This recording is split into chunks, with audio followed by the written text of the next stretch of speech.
Uh, Welcome, everybody. Uh, for those who are signing attendance, please just move quickly towards the room.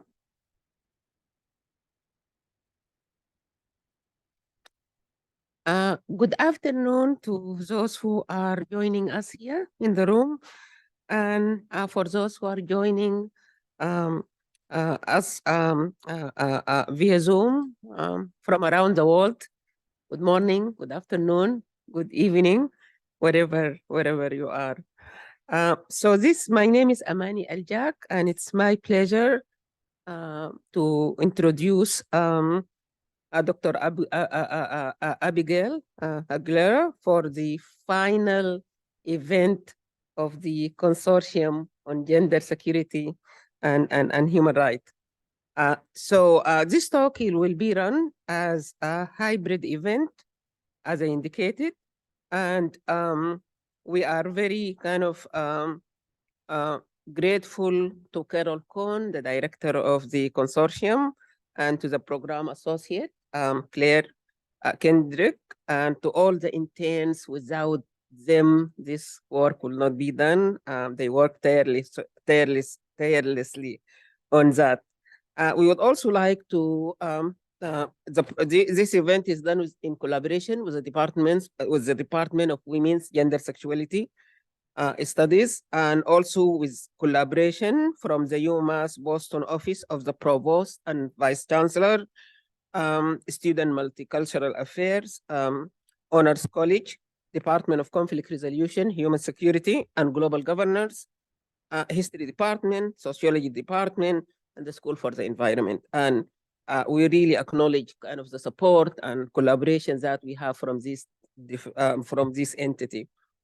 As many of you know, the ground where we are here now is a land that belongs to the indigenous communities, and it has been kind of seceded from them by force. It's a process that is still continuing, unfortunately, in different parts of the country.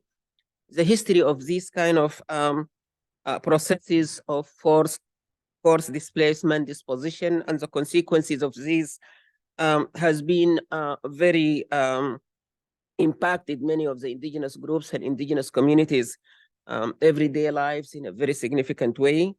And in the consortium, we are not just mentioning them symbolically, but we stand in solidarity with them and also support the initiative of the Land Back movement. So in terms of the structure of today's talk, after Dr. Abigail's talk, we will take questions from both the audiences here in the room as well as those who are on Zoom.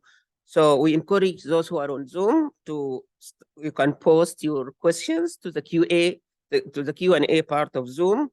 The chat will be open at the beginning of the event and also towards the end of the event, but the Q&A section will be available throughout.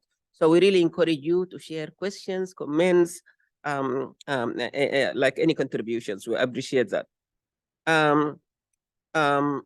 Also, at the end of the event, for those who are on Zoom, a survey will pop up.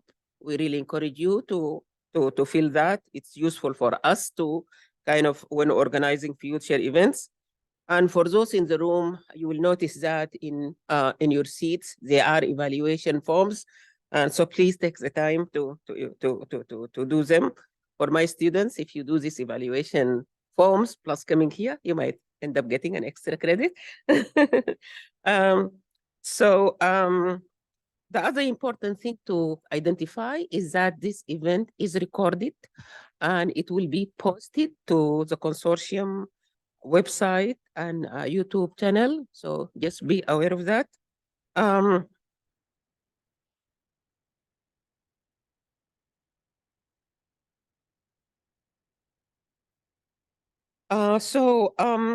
It is actually my great pleasure to have you, Abigail, concluding this spring series, and just few words about her. She is an assistant professor of environmental policy and sustainability management in the New School in New York University City. She's a member of the Humanities for the Environment Latin America Observatory. Her research and publications examine a wide range of intersecting areas that include ecofeminism, militarism, and environmental policies, radical imaginations before colonialism, beyond colonialism, and many of her work has been published widely in various scholarly kind of venues, including a new article with the same name as your talk today, right? Which is coming soon, and just keep a watch for that if you would like to see the article on which this one is based. So please join me in welcoming Dr. Abigail Aguilera.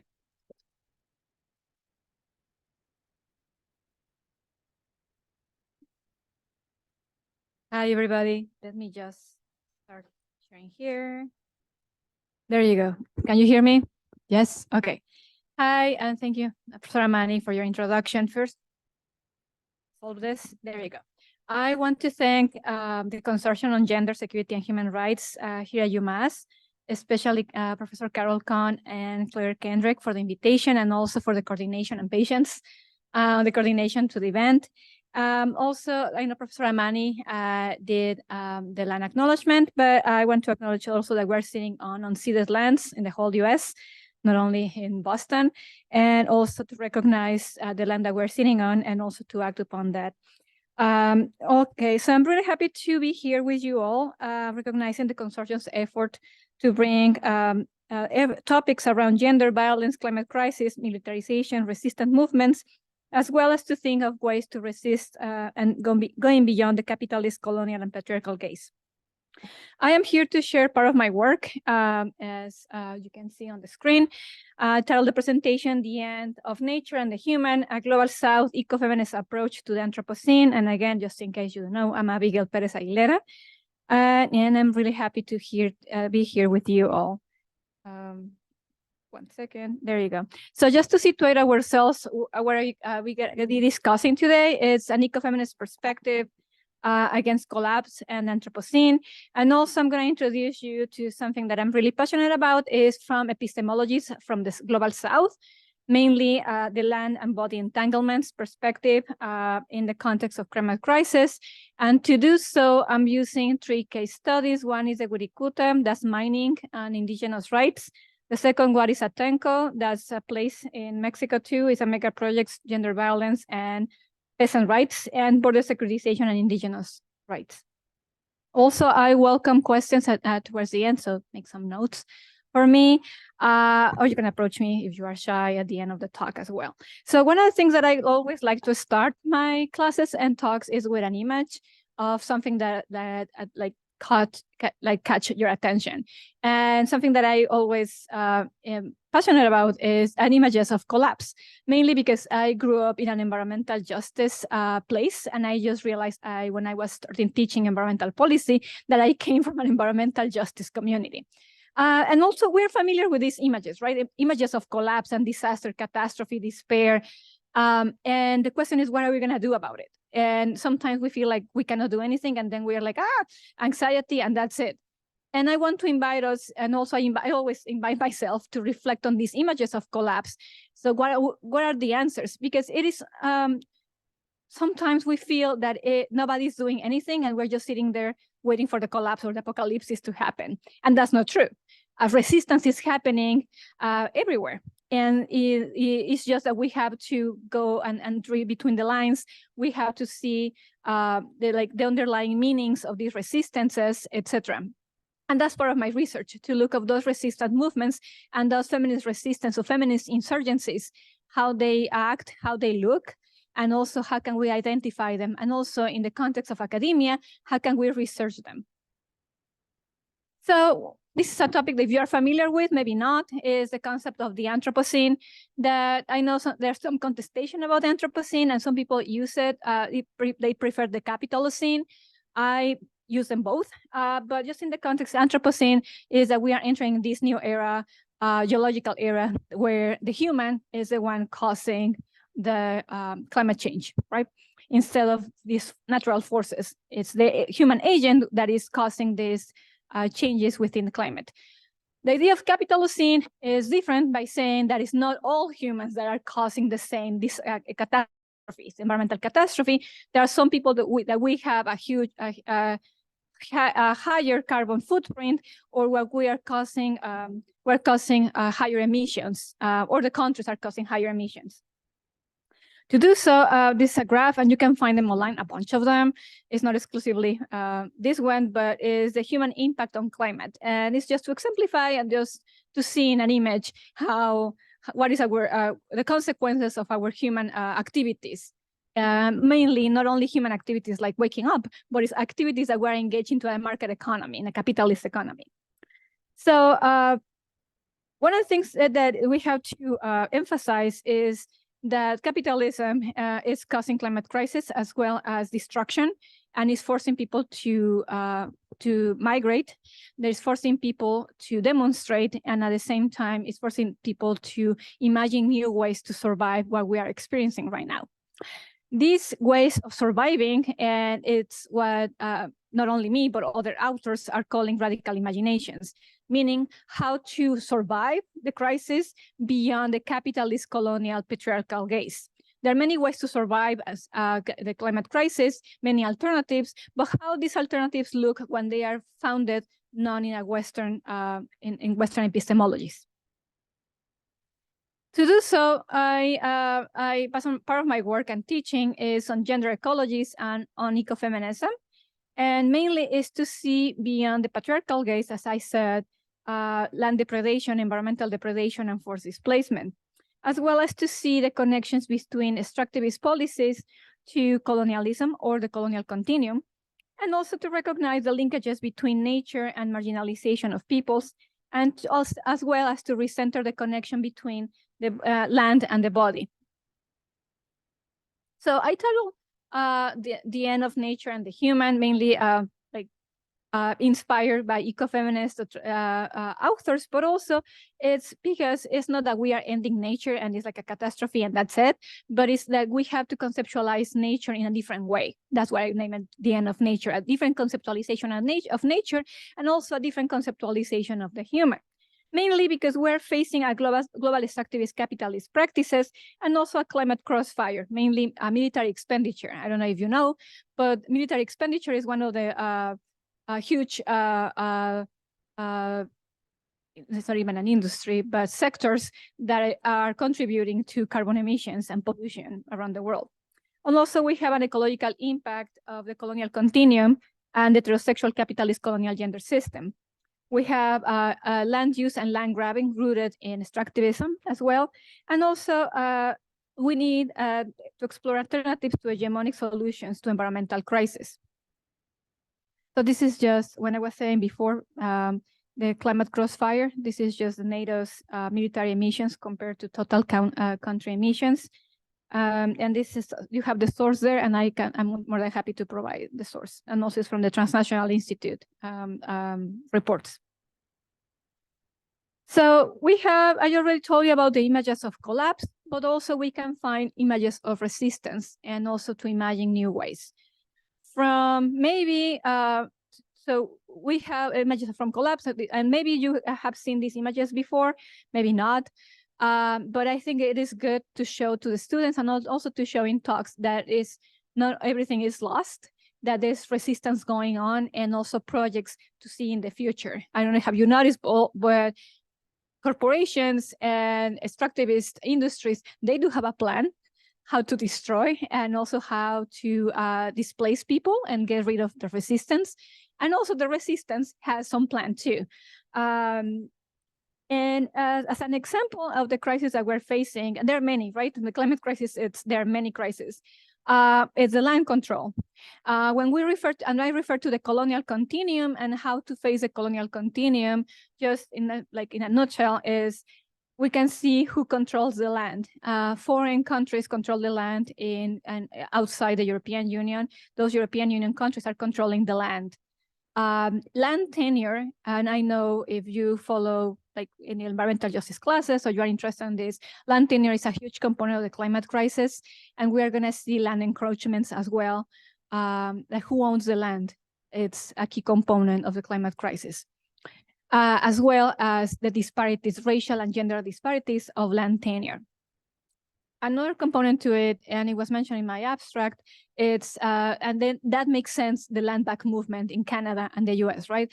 Maybe people were seeing in the news, like, what is this, the land back movement and rematriation, and why people should care about it? It's basically of land grabbing and land tenure, right?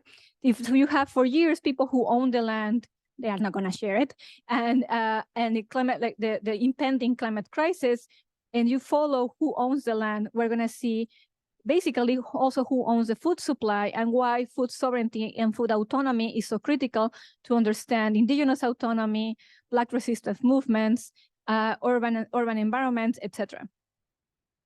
So this is a mental map, a roadmap to my talk that is really helpful for me, and I decided to share it all, like start including a roadmap to show you where the talk is going.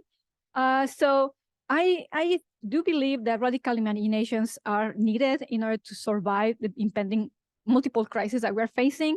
And one of these radical imaginations is the ecofeminist decolonial ecology. And basically, in this case, and there are many radical imaginations. As Professor Amani mentioned, it can be from environmental humanities, people doing cinema, right? Like indigenous cinema, imagining new ways to see the future, right? Afrofuturisms, etc. But in this case today, I'm going to be talking about land body entanglements. And I'm going to tell you why and how we can talk about land body entanglements.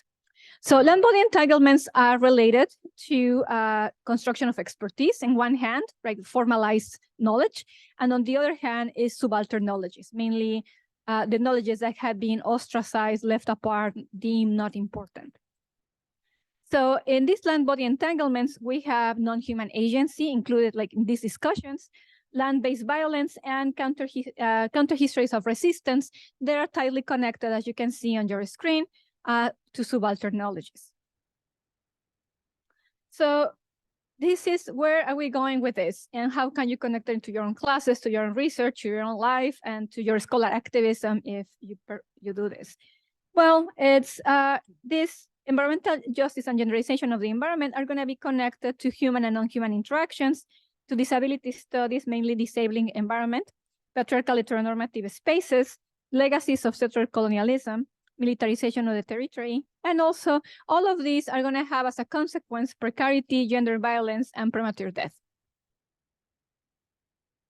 So the feminist colonial ecologies in these three case studies rooted in a land body entanglement analysis are the following: Wirikutan and non-human presence, mega projects, peasant rights, and gender violence in Atenco, and militarized borderlands, the US-Mexico border, environmental racism and violence. So you may ask yourself, what is land body entanglement? Mainly land body entanglement is going to challenge the idea that, land body entanglements is going to challenge the idea that our bodies are completely separated from the territory that we are inhabiting. And at the same time, that the recognition that this connection is an ecofeminist perspective, saying that our bodies are tightly related to the places that we inhabit. Therefore, the resistance that comes from a feminist insurgence has to be connected to the land that we are inhabiting. At the same time, the land body entanglements is trying, perspective is trying to move beyond the heteropatriarchal gaze, and as well as trying to create spaces for subaltern and silence knowledges.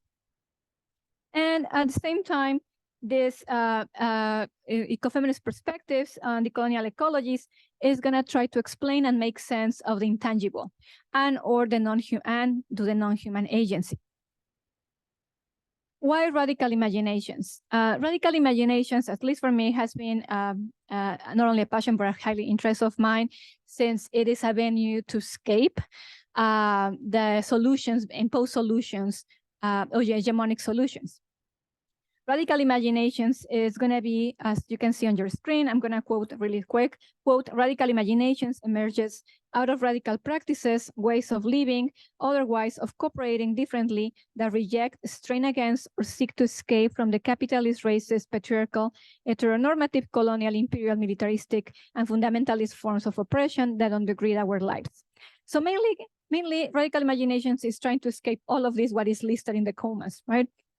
And therefore, it opens up, not only for students, for everybody, the idea that it is possible to escape all of these processes. Sorry, what I'm doing, that is sounding, sorry. There you go. And through alternatives to this.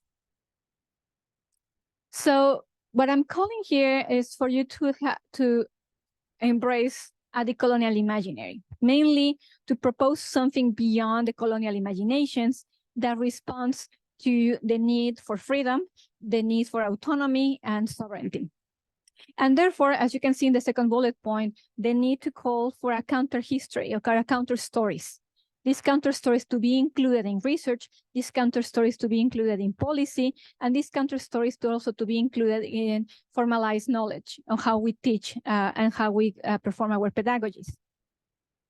And also the colonial imaginary are going to provide a space that is going to enable to disrupt the ethno-nationalist projects that we are going to see around. The land body entanglement conceptualization was introduced first by Lorena Cabnal and Maya Xinque Escola from Guatemala. And essentially, this was born in the struggle. And what it's trying to do, Professor Cabnal, is to subvert the idea that the knowledge has to come from the top down, that therefore this knowledge was born within the Mayan communities. And it has been spread out through Latin America and also has arrived here in North America as well. And as well, it's going to challenge the idea of the construction of expertise. That is also part of my research, who we believe to, what type of expertise or knowledge we're building, and how they interact to each other, like scientific knowledge or the formalized knowledge to the knowledge that was, born in the struggle, or the testimonies, for example, in the case of genocide or in the case of or environmental crisis, how you conduct this research, putting these two knowledges together. And as well as to revitalize silence and subjugated knowledges, for example, Black radical imaginations, pluriverses, and queering and indigenizing our futures. So this is from a text that I highly recommend from Zaragozin, based on land body entanglements. It says, quote, as an embodied ontology, cuerpo territorio, land body, places the community and territory as a single subject of political agency that resists and identifies violations against women's bodies and territories as part of the same process. Following this, I am going to present you today's case studies, land defense and Wirikuta and mining. So the case of Wirikuta, you can read it, but I can tell it to you. The Wirikuta, and I have the map. It was relevant for people studying resource extraction and indigenous studies, but also to people who are interested in the non-human agency or the more than human world. Wirikuta is this you have in your map. It's right here. You can see my cursor right here, and it forms part of a pilgrimage from the indigenous people that's called Huicholes or Huixarica. The people who are living here in Real de Catorce, they make a pilgrimage to right here to San Blas. And maybe you have heard of Puerto Vallarta, people go vacationing there. So all that area is a sacred area for the Wirikuta. What Canadian mining companies decided is to exploit Real de Catorce. This is like a colonial past of exploitation, of mining exploitation, but it was relevant in this case is, oh yeah, by the way, if you have seen this, this is a figure. It looks like an eye, and it's supposed to be the secret. It's not supposed. It's the sacred pilgrimage of the Wirikuta. Just in case you want to see, this is where it is. Okay. So what was the problem here? Besides the mining exploitation, is that Huixarica and Wirikuta were against depleting their land, and also mining will disappear the mountains. And they were saying that this open mine was in a sacred mountain. And for me, it was interesting to see the contestation between sacredness of the mountain and for the Supreme Court of Justice was nothing. It was just a mining operation. What was interesting is the dialogue, the discourses around sacredness from one side, and then on the other, lawyers and people, non-indigenous people, arguing against the mine. It was interesting to see how also the use of peyote, the sacred peyote for non-ceremonial purposes, people were deploying it using like New Age practices, and as well as how to convey non-human personhood in Western law. So it was a construction of expertise through the People's Tribunal. Indigenous activists and environmental activists, as well as lawyers, were presenting the case against destructive policies, and as well as the defense of the peyote, and figures also within indigenous cosmologies, including deer. They don't have deer, but it's a blue deer that people, when they are into the peyote, the elders that they are the ones that perform the ceremonies, they see a blue deer that is sacred for them, that lives in the mountain. So the argument was based in front of the Supreme Court that something else lives there, not only the ritual, the indigenous people, not only the trees, not only the peyote, but something else sacred that is intangible and is invisible. The strategy being used by the lawyers was rooted in indigenous cosmologies, and also was rooted in against extractivism. The result was the discussion of land body entanglements of non-human agency that resulted in the Supreme Court of Justice stopping the mining concessions for a while. They returned, but it was a precedent of recognizing something else that is non-human as part of a Supreme Court decision.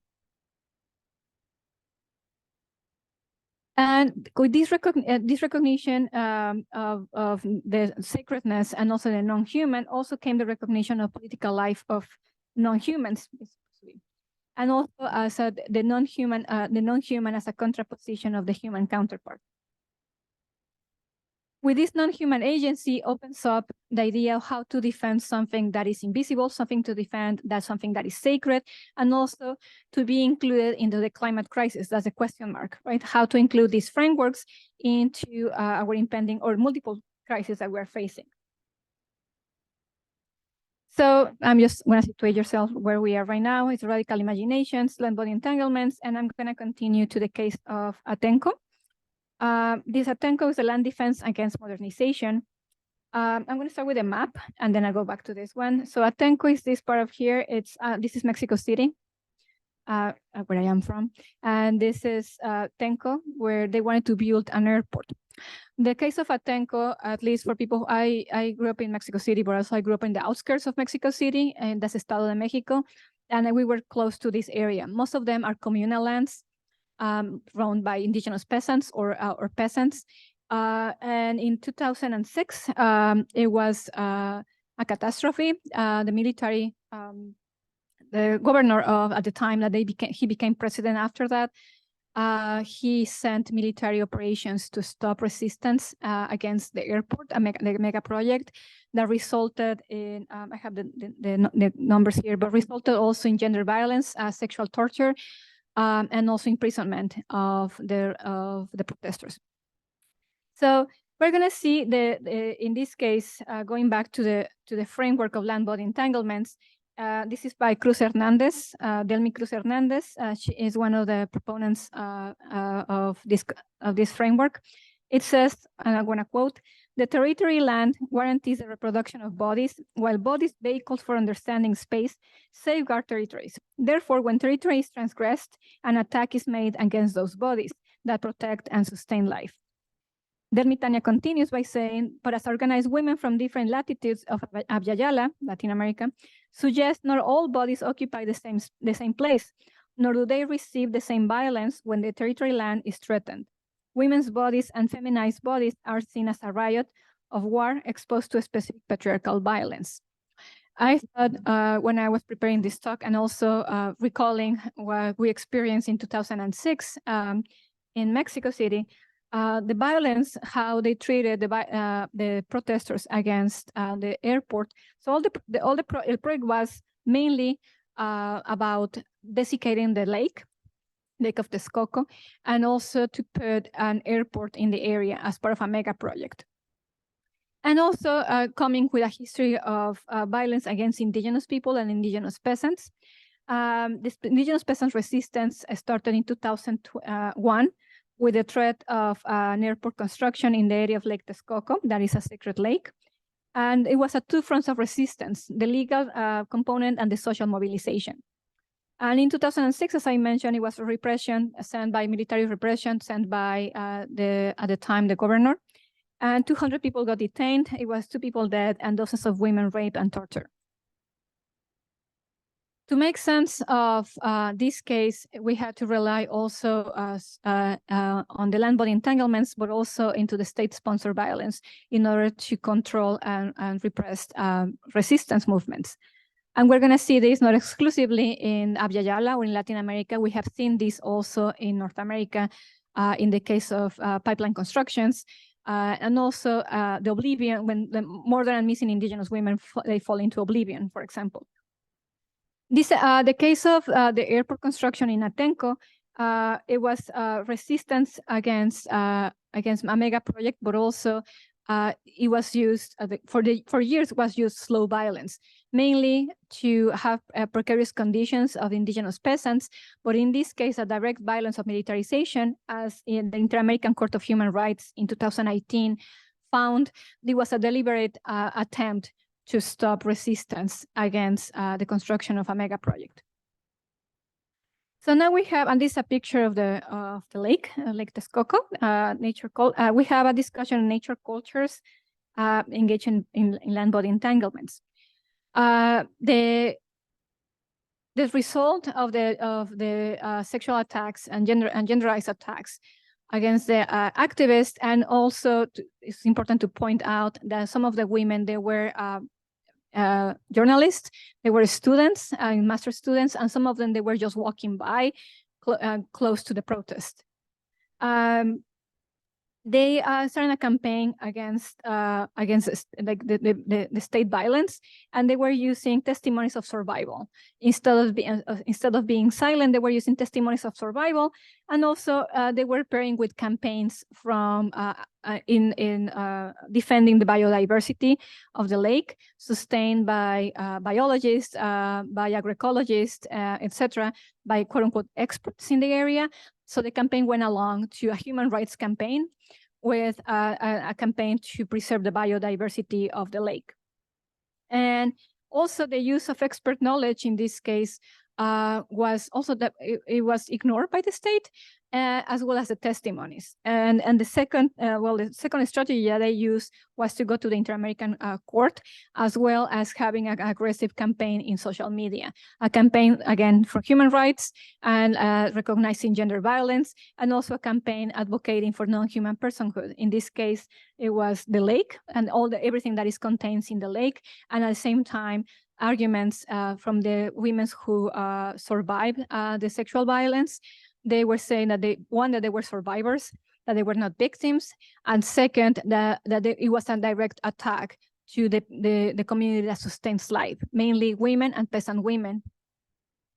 Also, it was a discussion around the territory health, and it was based on the damages against the lake, and to reimagine what the lake is and it was. Maybe you don't know, but Mexico City was founded in what it was a huge lake, or series of lakes, and it was desiccated by the settler colonialists, by the Spanish people, and they established Mexico City. So that's why it's sinking. And Lake Texcoco was the remnants of the once upon a time the sacred lakes that surrounded the indigenous city.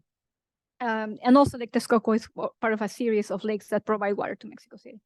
So this is the lake, and you can see it's desiccated. Also, another strategy was a transnational solidarity. This is from art from Melanie Cervantes. It's a Chicano Latine artist. It says, Atenco aguanta, Atenco resist, el pueblo se levanta, the people rise. So my third case, can I see how much time I have left? Oh? Okay, thank you.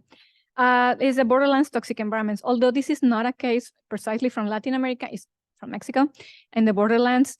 in borderlands and toxic environments. So as you can see, and you may know, the US-Mexico borderland is a site of settler colonial and imperial contestation. It's a colonial landscape, and also is experiencing militarization of the US-Mexico borderlands is an extension of US imperialism.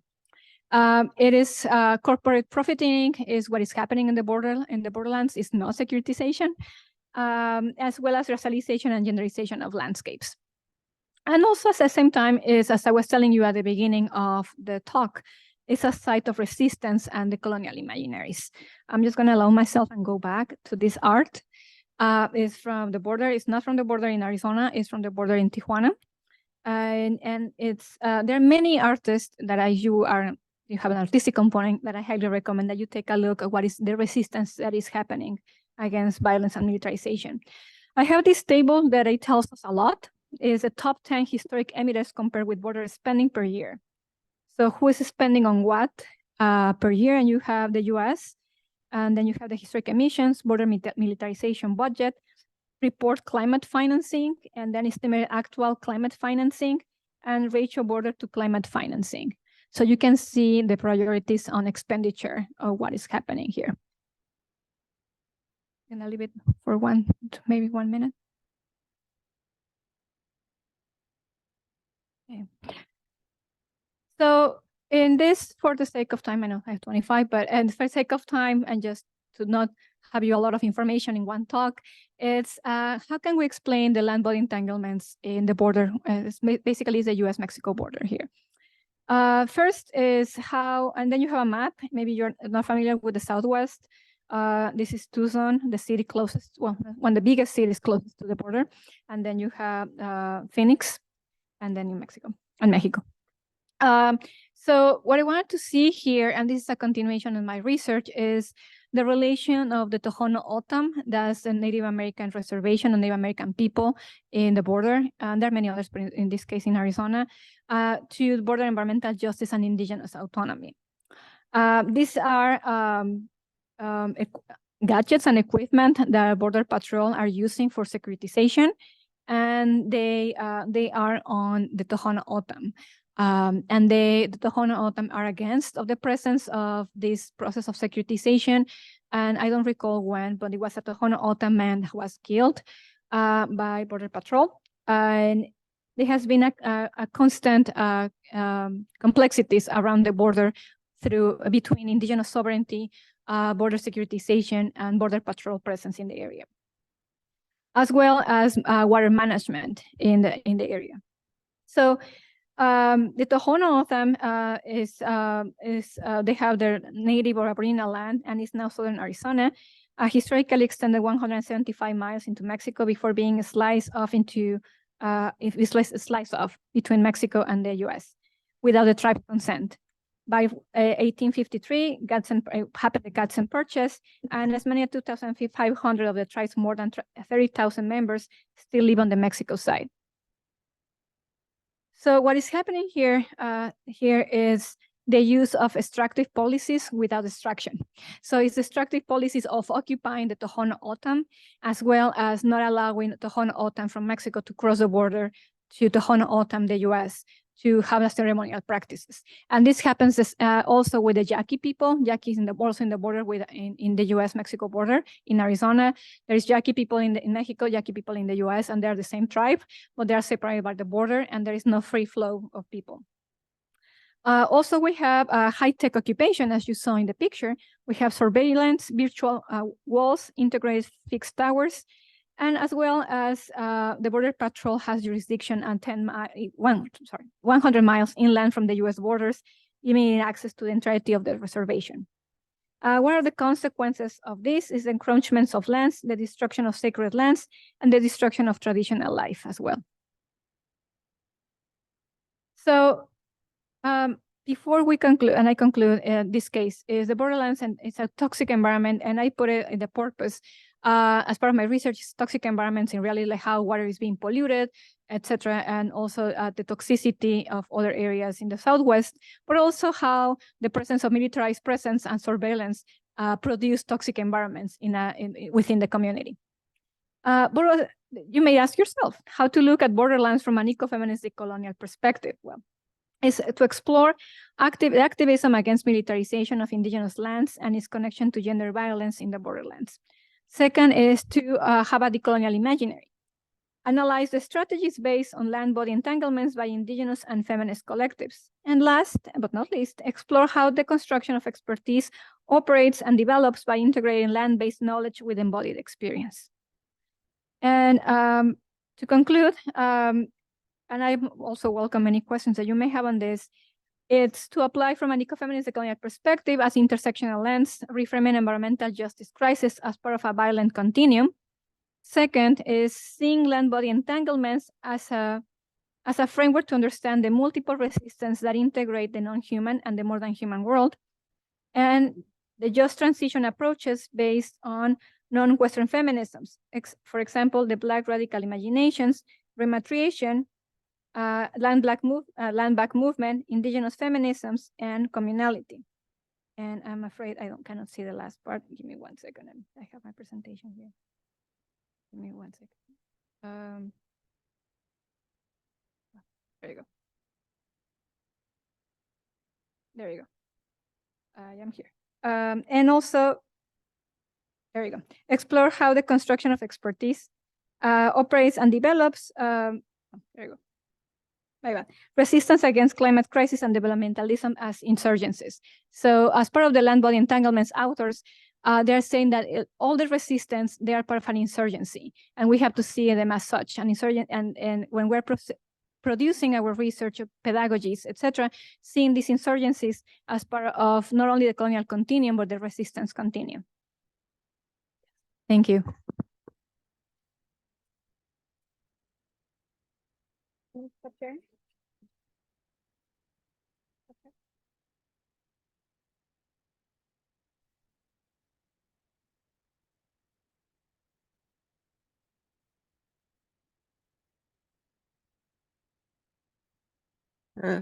Thank you so much, Dr. Aguilera. Please, another kind of round of applause. So to admit, I was very intrigued by the title of your talk, The End of Nature and the Human.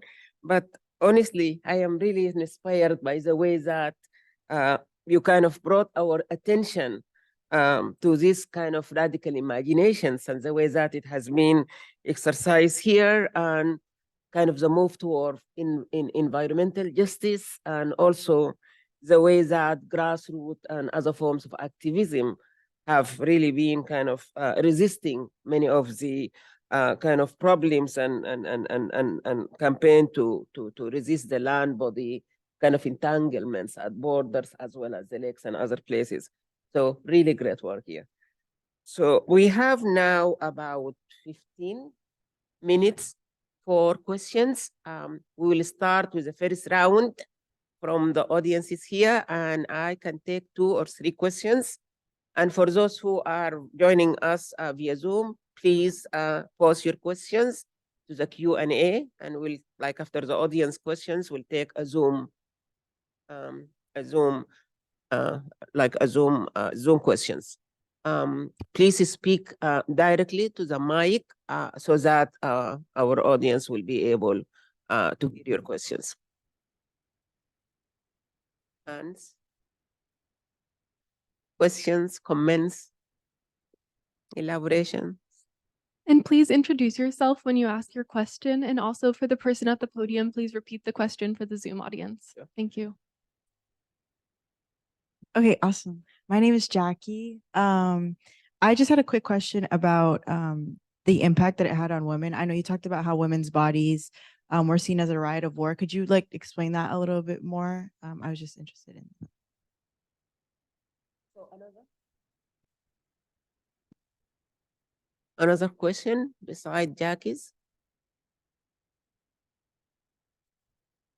Don't be shy. All right. So how about maybe you?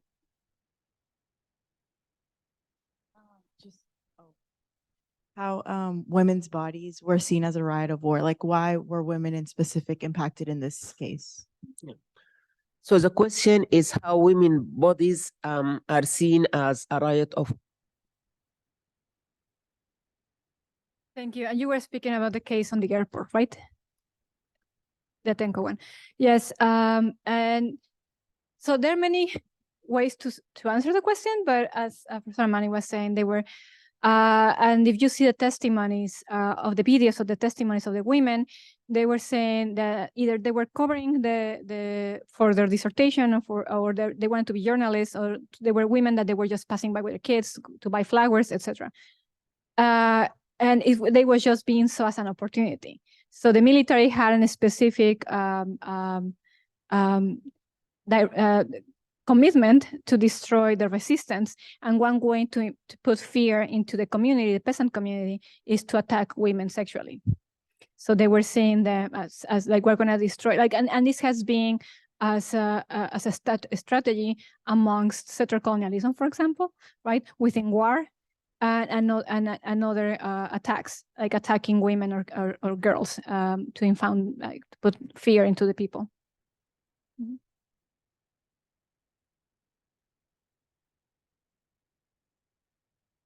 All right. So how about the Zoom Q&A? Are there any? No?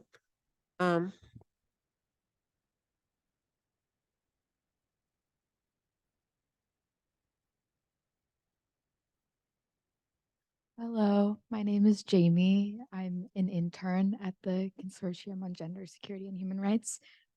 And my question is about the sacredness of the land. How do you think that law and science, which you talked about, has a great impact on how people view land? How do you think its pragmatic and linear nature relates to the sacredity and faithfulness of land body entanglements, especially within feminized bodies?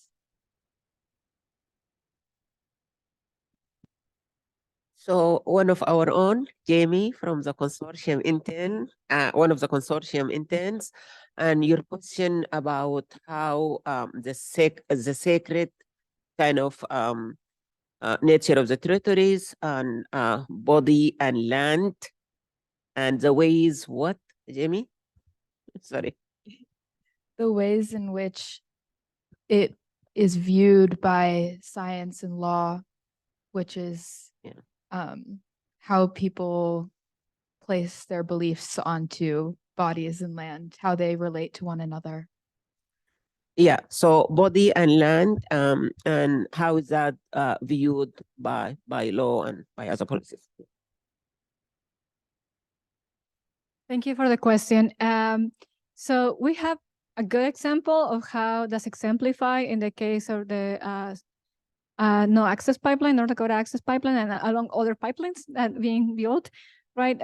Like when people mention defend the sacred, they are referring not only to the site in itself, like, oh, let's defend this mountain, right?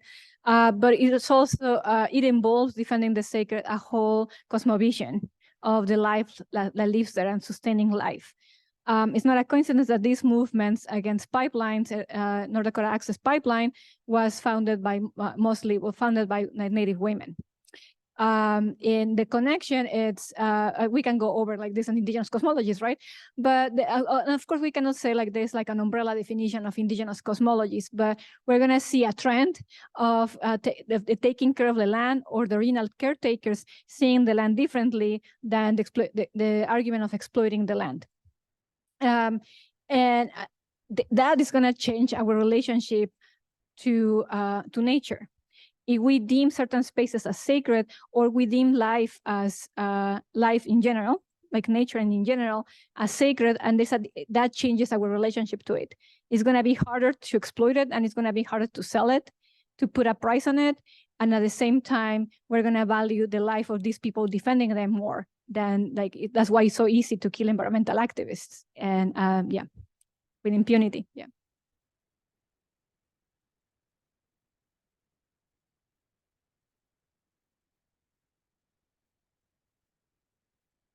One last chance for the audience or the Zoom. Carol? Thank you, Carol Cohn, Director of the Consortium. Abigail, we have time, so I want to invite you to step outside the constraints of getting a talk done. And you spoke about basing just transitions on non-Western feminisms, or on ecofeminist, decolonial imaginations. I'd like to ask you to expand on that as much as you possibly want to, in terms of what does that actually look like to base just transitions on these imaginations, on these feminisms. So the question is from Carol Cohn, the director of the consortium, Gender Security and Human Rights. And so she's asking you, Dr. Aguilera, about expanding a little bit more about just feminism from a global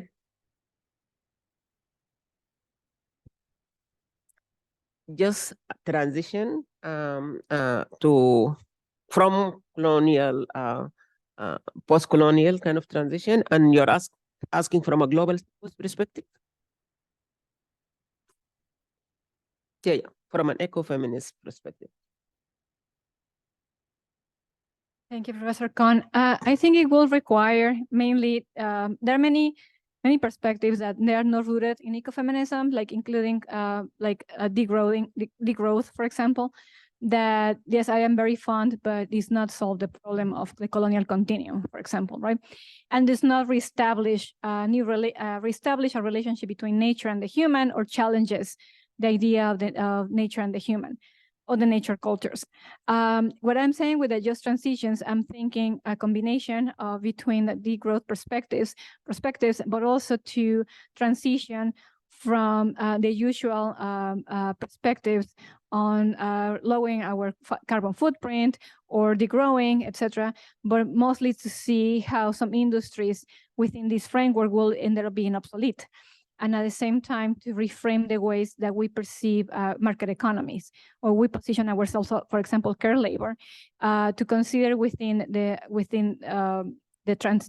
just transitions approach, a new economy of care, for example, and involving, as I say elsewhere, the new economy of care also will involve not only mothering, but also a new economy of care, caring for nature and caring for life and sustaining life. That will also involve, improve, if I must say, the theories of degrowth, that transition from economy of extraction to an economy of care.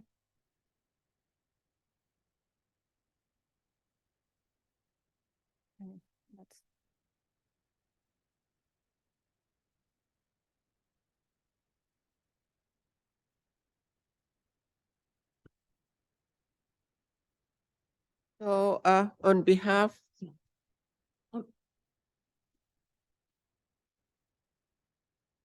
I just want to ask a follow-up question. Can you talk to us a little bit about how you look at degrowth? I mean, you just talked about it being essentially moderated by or shaped by a new economy, a new economy of care. But the whole conversation about degrowth as a concept in the global north rich countries versus what does it mean to talk about degrowth in countries that were formerly colonized on the colonial continuum now. How do you see that? so a follow-up question by Professor Carol Cohn, and it's about degrowth, the concept of degrowth, as it's often generalized by new economy in the global north, and how that would, like, how would you respond to that? Is that? Yeah, thank you for the follow-up. And I think it's a significant difference between the global north theories of degrowth, right, than from the global south, mainly, as you mentioned, from the colonial continuum, and it's not the ancestral colonialists left in some cases. And speaking in Latin America, the elites are there, and they're the ones in the ruling class controlling land and controlling the resources and the economy and the decision-making, etc., and also doing a racial hierarchy and a gender hierarchy within within society.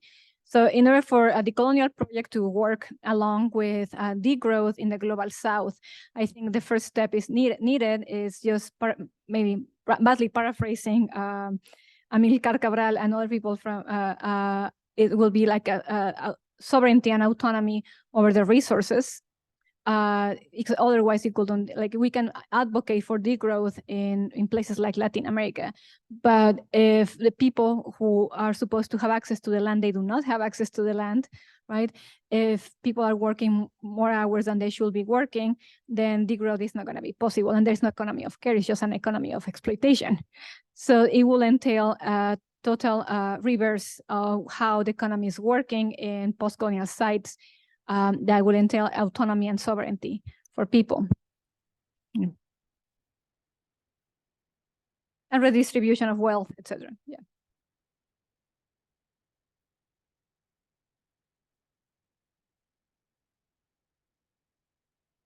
So on behalf of the consortium and myself, thank you so much for such a thought-provoking and such a great talk. Thank you so much. We appreciate having you here, Dr. Agaria.